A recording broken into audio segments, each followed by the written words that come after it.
Hey everyone, welcome back for another deep dive. Always exciting to dig into something new. You got that right. And today we've got something pretty unique. Definitely a bit outside the usual, I'd say. So we're looking at Tantric Quest, Shri Kali Ashram. Oh wow, yeah, that's a classic. It is from the 70s, first-hand account of someone observing like actual tantric rituals in India. Back when, it was even harder to get that kind of first-hand look. Exactly. And before anyone gets any ideas, we're not just talking about the The more sensationalized side of things. exactly. We're going deeper into the whole philosophy of Tantra. Oh yeah, the body, energy, the quest for enlightenment, like actually experience. It's just like a theory in a book. Yeah, that's what makes this account so powerful. It really does jump right into the deep end. Like right away it talks about the body. The bandha, right? That's the term they use, this sacred vessel. Like not just flesh and bone, but Mirroring the cosmos, the universe. whoa, that's a powerful way to look at it. It is. And it's not just, some crazy tantric idea. You see it in other traditions too, right? All over the world, the body as sacred, a temple, this microcosm. Okay, so how does this like translate into what they actually do in Tantra? It's all about preparation, refining the instrument, so to speak. Makes sense. Yeah. Yoga, breath work, all of that is geared towards working with these subtle energies. And speaking of energy, the source mentions these nas. Ah, yeah, those energy channels, like highways running through the body. Okay, I'm picturing that, like literally. Three main ones, the Aya, Pigala, and the central one, the Sumna. Right, and breath work is key here. Like directing traffic, yeah, getting that energy flowing. There's this moment, and it's like really vivid, where the observer describes being touched along the perineum. Oh, yeah, forming this triangle, right? It's like, whoa, that's very specific. It's not random, though. Yeah. That triangle is connecting to those three main nas, the Aya, Pigala, Right. and the Sumna, like mapping it right onto the body. Okay, so now we're getting into the really interesting stuff, the kuṇḍalinī. Yeah, that's where things get even more intense. So just to recap, for anyone who's like not familiar. It's this dormant energy coiled at the base of the spine. Yeah, I've always pictured it like a serpent, kind of. Exactly. And the goal of Tantra is to awaken it, guide it up. Through those energy highways, those notches. Right. And along the way, you have the chakras. Those energy centers. Yeah, there are, what, 6 of them? 6 main ones. And it's not a quick process. The source makes that pretty clear. Years of practice, mastery of breath. It's a journey. So not just about knowing the map, but actually driving the car. Exactly. And here's where things get even more interesting. The practice involves a yogini, a female aspirant. And she's not just like a partner in the No, she embodies the divine feminine, the Shakti. Whoa. So that feminine energy is like crucial to this whole thing. Absolutely. And you see this in other cultures too. Yeah, Shakti, yin, this primal force, like Fundamental to life itself. okay, so we can't talk about Tantra without addressing the elephant in the room.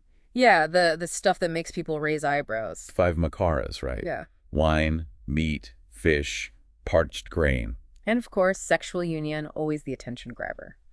So are they just like indulging? That's the misconception. Remember, in Tantra, nothing is taken at face value. Everything has this deeper symbolic meaning. These aren't just things to enjoy, they're ritual elements, each with a specific purpose. Like tools, almost. Exactly. Working with them to transcend their ordinary meaning. So when they talk about sexual union... It's not about what you might initially think. Right, not the typical... No, not at all. Yeah. It's not about procreation, it's about a mystical experience. like merging energies. Yes, and they even practice techniques to control ejaculation. Whoa, that's intense. It's all about channeling that energy upwards, guiding the kuṇḍalinī. And the account mentions these 9 flowers, specific acts within the union. Oh yeah, each with its own ritual significance, like a carefully choreographed dance. Okay, that's a whole other level. So this is all leading up to the ritual the observer witnesses, the chakra puja. And it starts with him feeling pretty apprehensive, not knowing what to expect. Understandable. Then we get all the preparations, the women bathing with mud, the chanting. Building the anticipation, setting the scene. Yeah, it's like a movie almost. You see that in a lot of spiritual traditions, that purification before a big ritual. Creating that sacred space, physically and mentally. Okay, then it's the night of the ritual, the main event. Our observer describes it so vividly. The dim lighting, the offerings. Chanting, yantra diagrams being drawn, all very deliberate. Even little details like him being given a blanket, told to relieve him. It's like all these little things building the tension. Absolutely. And then 2 of the participants have a marriage ceremony. Wait, what? Yeah, specifically for this ritual, it's fascinating. It's like, wow, this is serious business. It highlights that sacredness, creating this temporary ritualistic bond. Okay, so then things really start to heat up. The union of Shiva and Shakti, it's powerful stuff. So walk us through it. What happens? It's a progression. The men worshiping the women, everyone disrobing. Anointing each other with sandalwood paste. It's very sensual. And then they come together in this father-mother posture, similar to the Tibetan yabiyam. Yeah, I've seen depictions of that. It's all about merging energies, right? Exactly. Masculine and feminine, it's incredibly symbolic. Like the union of opposites, these 2 fundamental forces. Becoming one, it's really at the heart of Tantra. What's interesting is how the observer, he starts off apprehensive, but then he's like... Completely captivated, right. Yeah, like he's seeing beyond the surface. It speaks to the power of the experience, transcending his initial understanding. Okay, so we're at the heart of it now, guiding the kuṇḍalinī. And the account gets very detailed about the lovemaking. Yeah, like really specific. The controlled breathing, moments of stillness, the men chanting as they touch each woman's chakra. They're like systematically moving that energy up the spine. Aiming for the third eye, the point of union with the divine. Wow, and the source doesn't shy away from the intensity. Yeah, Jagat shaking, crying, Pranatosh and Pabitri rolling on the ground. Sounds of ecstasy. It's like, whoa. It makes you think about our own views on these expressions of spiritual ecstasy. Like, are we missing something in the West? Yeah, that spiritual dimension, that connection to something bigger. And then it all culminates in this, like, profound stillness. Like they've transcended the physical, reached that point of ultimate union. Merging with the divine, the core of Tantra, and then the account ends so abruptly the observer wakes up. Everyone's gone to another temple. Like just vanished. It leaves you with this feeling of like awe and mystery. It really does. The intensity, the detail, it's mind-blowing. And it really makes you think, what did they experience? Yeah, it sparks that curiosity, that desire to like understand more. That's the beauty of it. It leaves you wanting to explore further. I know I do. This is heavy stuff. It is, but it's fascinating, isn't it? It really is. And it challenges like a lot of our preconceived notions. About Tantra, about spirituality, about the body even. Okay, we've covered a lot here, but I feel like we're just scratching the surface. Oh yeah, we're just getting started. So stick with us as we continue this deep dive into Tantric Quest. There's so much more to uncover, and it only gets more intriguing from here. It does. So we'll be back soon with part 2 of this deep dive. Don't miss it. So, what really strikes me about this account, this whole thing, is how it challenges our preconceived notions about Tantra. Totally. Like, most people hear Tantra and they immediately jump to... The Hollywood version, yeah, right? Yeah, all those, like, exotic, almost cliche images. But this account, it throws all that out the window. It really does. It's like, whoa, this is a deep, transformative spiritual practice. Not just about fleeting pleasure, it's about something much bigger. And it all comes back to their profound understanding of the body. As sacred, a vessel, a reflection of the cosmos. It's not just an abstract idea, it's like woven into everything they do. Right. So we talked about the kuṇḍalinī, the energy, guiding it up through those chakras. But how do they actually make that happen? Like, what does that look like in practice? Yeah, the how is definitely key here.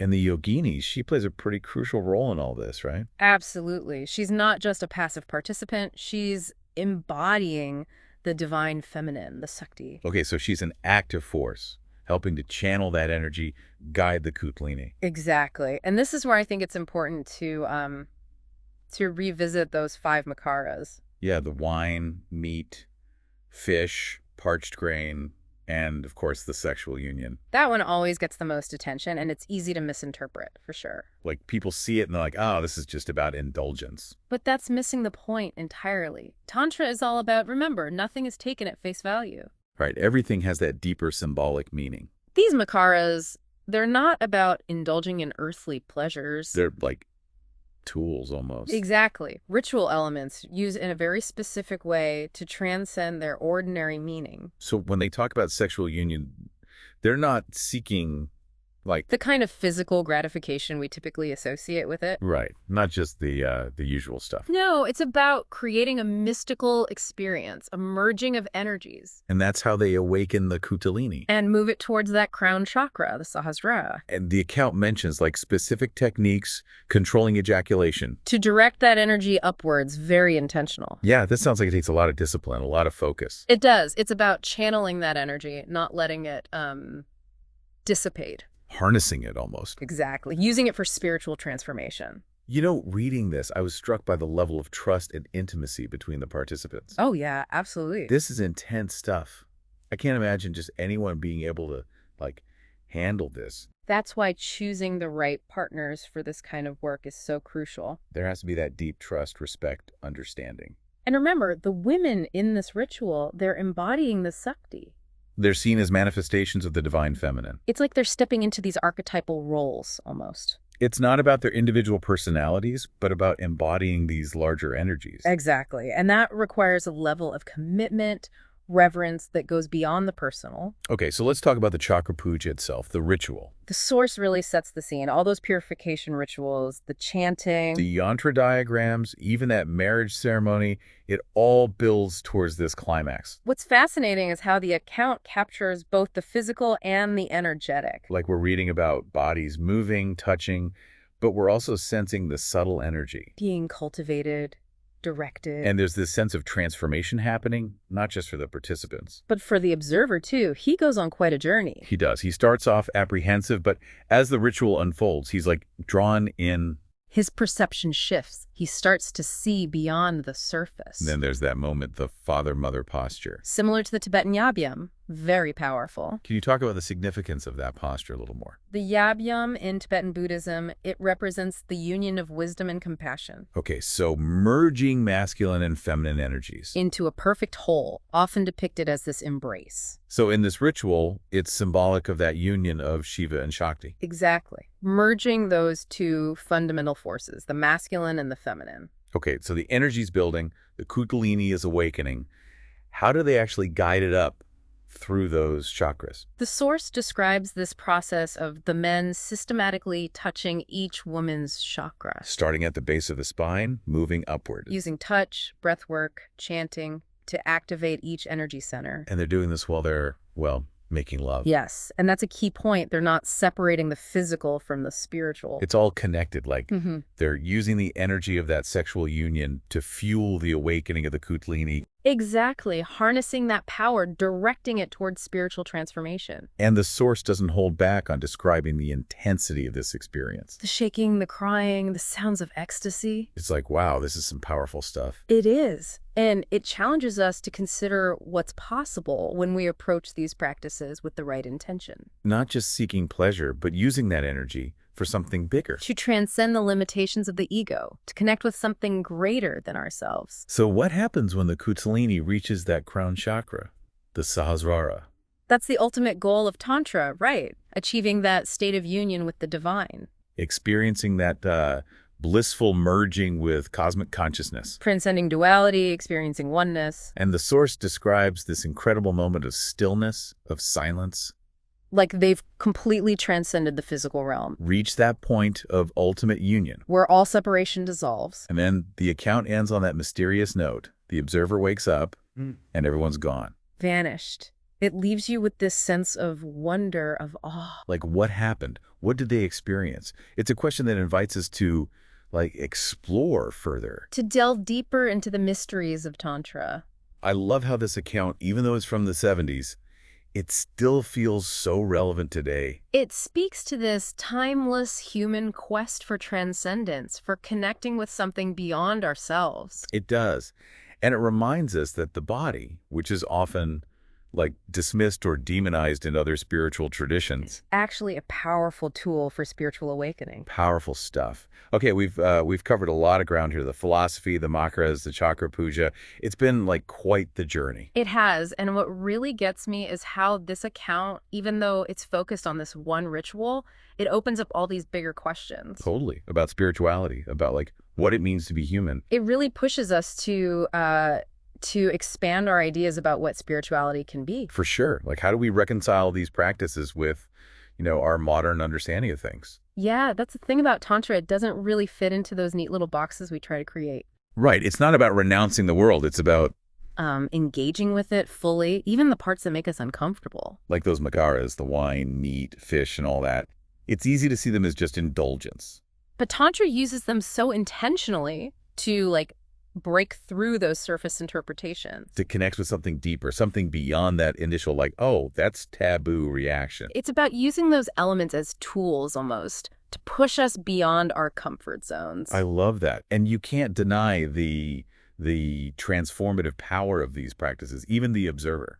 Just witnessing it all, he undergoes this profound shift. He's seeing everything differently, himself included. And that's a core part of Tantra, isn't it? Seeing the divine in everything, even the things we might normally shy away from. So where do we go from here? Most of us aren't, going to be participating in these elaborate rituals. Yeah, but how can we bring those tantric principles into our everyday lives? That's the million-dollar question, right?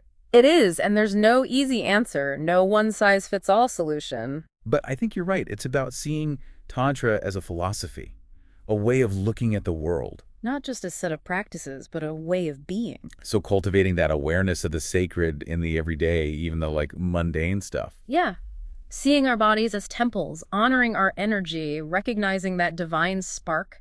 In ourselves, in everyone around us, it's a different way of seeing things. And maybe, just maybe, it's about being a bit more open, a bit more willing to explore. Those aspects of life that, society might label as forbidden or taboo. But always with respect, with intention, with a deep understanding of the potential consequences. That's a good point. It's powerful stuff, Tantra. Not for the faint of heart. It requires discipline, dedication, a willingness to, confront those deepest parts of ourselves. Our fears, our desires, all of it. It's a path of self-discovery in the truest sense. Well, this has been an eye-opener for sure. I'm glad. And remember, this is just the beginning. Just scratching the surface. There's so much more to explore within the world of Tantra, so many paths. We've just opened the door, like a glimpse into this whole other universe. And that's the beauty of it. Tantra encourages us to keep exploring, keep questioning. Keep expanding our understanding of what it means to be fully human. To embrace all aspects of ourselves, the light and the shadow. So, listener, as you go forward from this deep dive, here's something to ponder. How can you bring a little more awareness, a little more reverence, a little more Tantra into your everyday life? It's a question worth asking, worth exploring. And who knows what you might discover along the way. The journey itself is the destination, as they say. That's it for our deep dive today, folks. Thanks for joining us. Until next time, keep exploring, keep learning, keep diving deep. We'll see you soon.